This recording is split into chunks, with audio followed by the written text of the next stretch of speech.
So we're going to talk about Kobe Heisler now, and all that's going on with Dante Wright.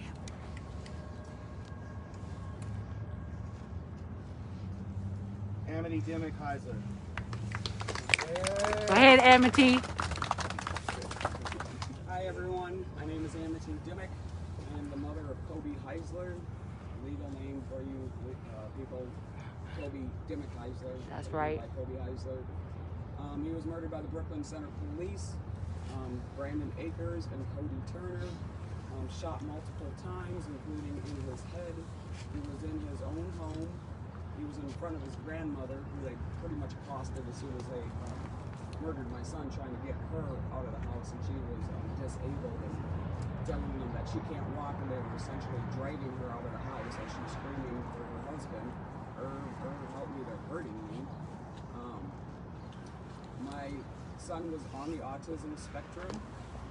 He was 21 years old. He was beautiful. As we know, people that have mental health issues or are on the autism spectrum might have a bad day, you know, and they have certain things that trigger them. You know, they get upset about things that, for you and I, you know, would be able to handle.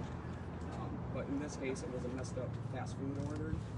And long story short, grandfather was concerned that my son might hurt himself, and so 911 was called.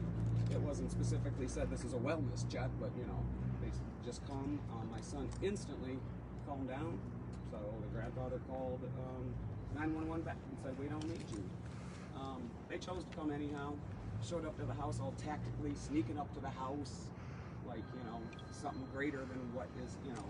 They show up, everything's fine, you know, the grandfather looks out the window, sees them out there, so he goes to greet them. Says everything's fine, you know, you don't need to go in there. In fact, if you go in there, you'll probably make something happen. They pushed past the grandfather, went in anyhow, and you know, he's like a 75-year-old dude, like he knows how to deal with it, you know, he doesn't deal with the police, he doesn't know he can actually tell them.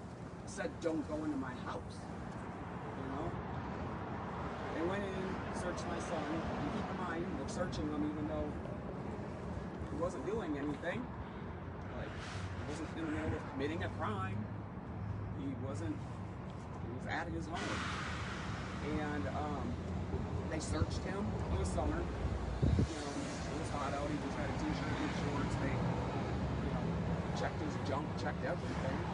Sat him down in the room, in the middle of the living room on a wooden chair.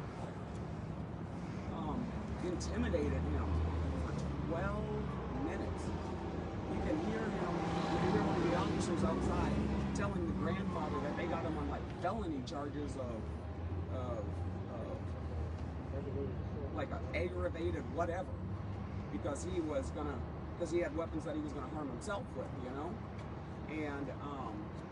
And then after 12 minutes of complying, I mean completely complying, do you want to know how hard it is for a person on the autism spectrum to sit there for 12 minutes and comply for something that you shouldn't even, in a situation you shouldn't even be in? Tell them. That was the thing that people asked me what surprised me the most. What surprised me the most is how perfect he was in that situation.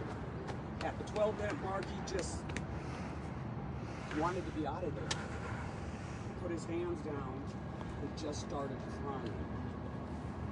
The next thing you know, he gets up and just runs. Now what you all don't know, because you don't know the house, is where he was running. Grandma was here, running right here. You go like that, he's out of the house.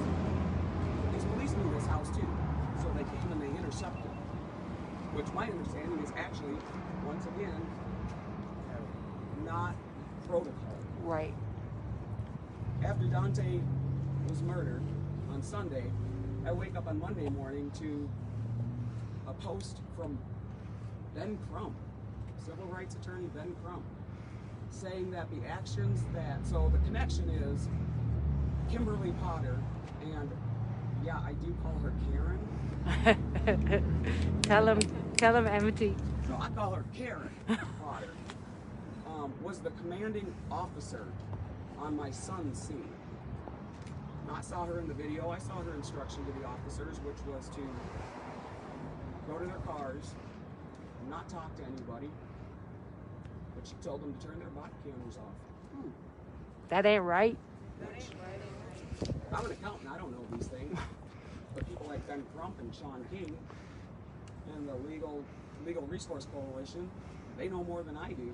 And so every day I go on Facebook or I turn on CNN, I'm finding out, which I always knew, that my son's case was not handled fairly. And one point I'd really like to make is every person that was the highest up in the departments that touched my son's case have now been deemed incapable or incompetent, have been fired, charged, or resigned. That's right. So Mike Freeman was taken off of George Floyd case due to sloppiness. My case, Kobe's case, Ryan Quinones' case, Travis Jordan case, all of these cases were with Mike Freeman during that same time. How dare anybody tell me that he was sloppy on George Floyd's case and not sloppy on our case, because they are at the exact same time. That ain't right. And so that's number one. Now number two, Kurt Mulvaney, city manager of Brooklyn Center, fired. He was the one who's in Brooklyn Center, he would be the one in charge of the police department. Kim Potter, charged. Officer Gannon, I don't know what the status is. I know he's trying to hand in his resignation because the mayor was going to fire him. If anybody knows where that's at now. But my main point is every highest up person in the organizations that dealt with my son's case have been deemed incapable of doing their jobs, have been charged for doing their jobs wrong, have tried to resign to get out of being held accountable, or have been fired. That alone, everybody, makes it so my case gets to be opened again. Yep. That's right. As far as Mike Freeman, in that year, but I go further because we know, I don't even know if I can, but my understanding, allegedly, he's had a drinking problem. That is public knowledge. That is public knowledge. I demand that my son's case be reopened. That's right. I demand that we not focus only on the Minnesota Police or the MPD and the SPPD and think that that's just our only problem. Just like focusing on George Floyd or Dante Wright, thinking that's the only problem. That's what they want you to think. That's right. They want you all, you reporters, to only report on one or two names, so that people think it's a limited problem. It's an isolated event. We stand here with these families in Minnesota alone. In just 20 years, since Communities United Against Police Brutality have been keeping a list, we're almost to the 500 person mark in only 20 years in Minneapolis, in Minnesota. How many of those names do you guys know? Tell them, Amity. Like, do you really think it's just George Floyd? Do you really? I call them the household names. George Floyd, Breonna Taylor, Tamir Rice, Philando Castile. We know all those names. We love them. We love them. We love their families. They deserve it also, the justice. But we will not allow you guys to only report on those names anymore. Stop it, because you're a part of the problem. Tell them, Amity. So I appreciate that you're out here listening to us, but will you actually report on this?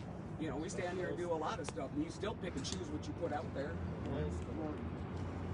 My son was the most beautiful, like literally, the most beautiful person in the world you could wish me, and a lot of our loved ones were just the most kindest, most beautiful souls in the world.